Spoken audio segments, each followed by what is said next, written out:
Assalamualaikum warahmatullahi wabarakatuh. Anak-anakku sekalian, bagaimana kabar kalian? Mudah-mudahan kalian semua dalam keadaan sehat walafiat dan selalu diberikan perlindungan oleh Allah Subhanahu wa taala. Alhamdulillah, pada pertemuan sebelumnya kita sudah mempelajari materi tentang membaca surah At-Tin. Materi-materi yang sudah kita pelajari yaitu kita sudah mengetahui apa arti surah At-Tin, kemudian juga tergolong surat apa itu surah At-Tin, diturunkan di mana surah At-Tin, kemudian juga urutan keberapa surah At-Tin itu dalam Al-Qur'an. Dan yang terakhir, kalian juga sudah menghafalkan surah At-Tin beserta artinya per kalimat. Baik, pada pertemuan kali ini kita akan memahami isi kandungan surah At-Tin. Nah, silahkan kalian buka pada halaman 22 dan 23. Nah, berikut adalah isi kandungan surah At-Tin ayat pertama. Yang mana bunyi ayat At-Tin ayat pertama itu wattini wazzaitun, yang artinya demi buah tin dan buah zaitun. Nah, jadi Allah Subhanahu wa taala bersumpah atas buah tin dan buah zaitun. Nah, maksud buah tin dan buah zaitun ini merupakan kinayah, ya, bukannya Allah bersumpah pada buahnya, tapi merupakan kinayah atau ungkapan terhadap apa? Tentang negeri Damaskus dan Baitul Maqdis. Apa itu pada Damaskus itu, Pak? Damaskus itu merupakan tempat diturunkannya Nabi Nuh, diutusnya Nabi Nuh alaihi salatu wassalam. Kemudian juga Allah Subhanahu wa taala bersumpah atas Baitul Maqdis, yaitu tempat diutusnya Nabi Isa alaihi wassalam. Kalian tahu Baitul Maqdis? Ya, Baitul Maqdis itu sebuah kota yang ada di mana? Ya, berada di Palestina, yang mana ya sekarang ini sedang ingin dikuasai sama orang-orang Yahudi. Kita doakan mudah-mudahan Baitul Maqdis ini segera Allah menangkan dan Allah jauhkan dari orang-orang Yahudi, cepat Allah hilangkan dari negeri Baitul Maqdis. Kemudian ayat kedua yaitu tentang isi kandungannya, yaitu bunyinya waturi sinin, yang artinya demi gunung Sinai. Nah, Allah juga bersumpah atas bukit Sinai. Apa itu bukit Sinai? Bukit Sinai itu merupakan sebuah gunung atau bukit yang merupakan tempat Nabi Musa alaihi salatu wassalam menerima wahyu dari Allah Subhanahu wa taala. Kemudian isi kandungan surah At-Tin yang ketiga yaitu Bapak bacakan dulu ya ayatnya, wa hadzal baladil amin, yang artinya dan demi negeri yang aman ini. Nah, maksudnya negeri yang aman itu negeri mana ya? Yang dimaksud dengan negeri yang aman itu ialah kota Mekah. Jadi Allah Subhanahu wa taala dengan tiga tempat yang tadi, Damaskus, Baitul Maqdis, Bukit Sinai dan kota Mekah itu, Allah bersumpah bahwa itu adalah negeri yang aman. Allah bersumpah dengan tiga tempat tersebut sebagai isyarat perintah untuk mengetahui dan mempercayai turunnya wahyu Allah Subhanahu wa taala kepada ulul azmi dari kalangan Rasul. Apa itu ulul azmi? Nah, ulul azmi itu adalah gelar atau gelar khusus bagi golongan-golongan Rasul pilihan yang mempunyai ketabahan yang luar biasa. Itulah Rasul ulul azmi. Kemudian ya, ayat keempat isi kandungannya, sebelum Bapak bacakan isi kandungannya, ayat keempat itu isi kandungannya Bapak bacakan ayatnya, laqad khalaqnal insana fi ahsani taqwim.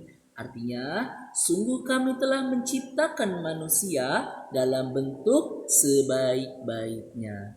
Ya, jadi manusia itu diciptakan oleh Allah Subhanahu wa taala sebagai makhluk yang paling baik di antara makhluk lainnya, baik secara jasmani maupun rohani.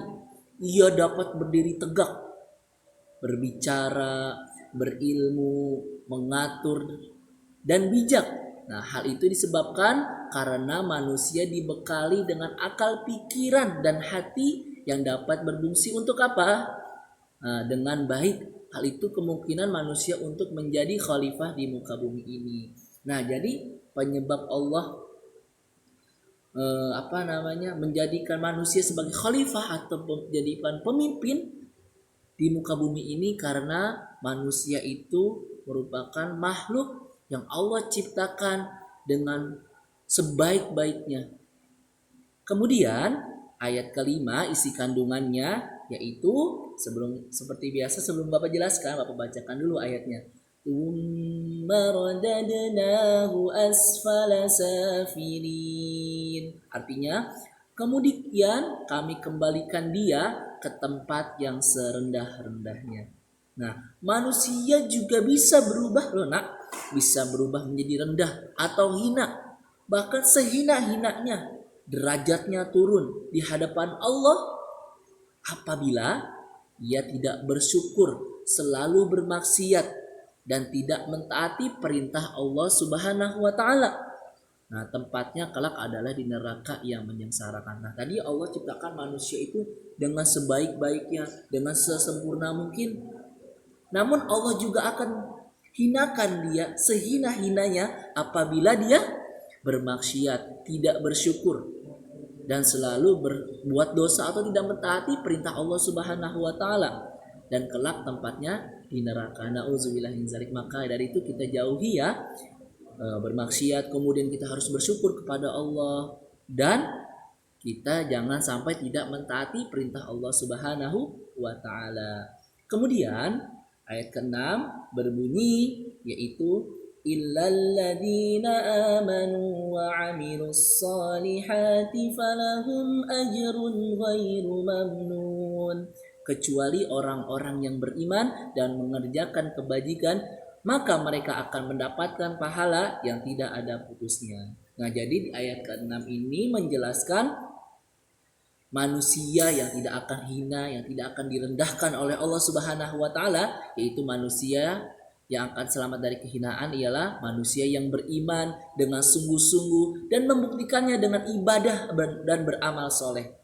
Mereka akan mendapatkan pahala yang tidak ada putus-putusnya. Mereka akan ditempatkan di surga dengan segala kenikmatan kekal di dalamnya. Jadi manusia yang tidak akan hina, manusia yang tidak akan rendah derajatnya yaitu ialah manusia yang selalu beriman, kemudian beramal soleh, menaati perintah Allah Subhanahu wa taala. Contohnya berbakti kepada orang tua, berbakti kepada guru dan tidak melawan kepada orang tua dan guru contohnya.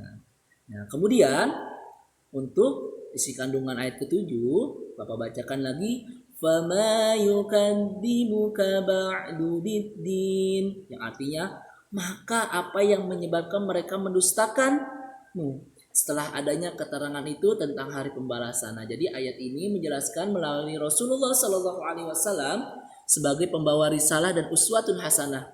Kita menjadi tahu tentang ajaran Islam. Kita tidak boleh mendustakan ajaran-ajaran yang dibawa oleh beliau, karena mendustakan ajarannya berarti sama aja mendustakan Allah dan balasannya adalah neraka. Nah, jadi ayat ke-7 ini dijelaskan bahwa kita harus mengikuti apa yang disampaikan oleh Rasulullah, karena Rasulullah itu ialah pembawa risalah dan uswatun hasanah. Kita menjadi tahu tentang ajaran tentang Islam karena Rasulullah. Maka dari itu kita taati perintah Allah dengan melalui menaati apa yang diperintahkan dan dilakukan oleh Rasulullah Shallallahu Alaihi Wasallam. Apabila kita mendustakan atau kita tidak mengikuti perintahnya dan menjauhinya, maka kita akan mendapatkan balasannya yaitu neraka. Kemudian di ayat 8 yang berbunyi alaisallahu biahkamil hakimin. Bukanlah Allah hakim yang paling adil? Nah, jadi ayat 8 ini menjelaskan Allah adalah hakim yang paling adil. Manusia akan mendapatkan balasan sesuai dengan apa yang telah dia usahakannya selama hidup di dunia. Jika baik amalnya, maka akan dibalas dengan baik. Sebaliknya, apabila buruk, maka Allah akan balas juga dengan buruk. Maka Balasan yang buruk ini balasannya adalah neraka dan murkanya Allah Subhanahu wa taala. Nah, jadi pada ayat ini dijelaskan bahwa Allah ini adalah hukum yang paling adil.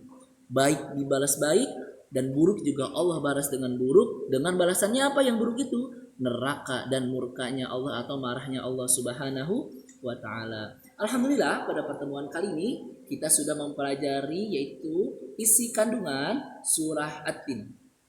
Nah, baik, untuk tugas kalian pada hari ini yaitu mengerjakan evaluasi pelajaran 2 yaitu pada halaman 27 kalian kerjakan nomor 1 sampai dengan nomor 10.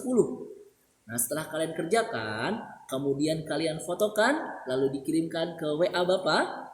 Mungkin hanya materi tersebut yang dapat Bapak sampaikan. Ingat, pada pertemuan sebelumnya kita sudah mempelajari tentang materi surah At-Tin, membaca surah At-Tin, menghafalkan surah At-Tin beserta artinya, dan yang ini kita sudah mempelajari tentang isi kandungan surah At-Tin.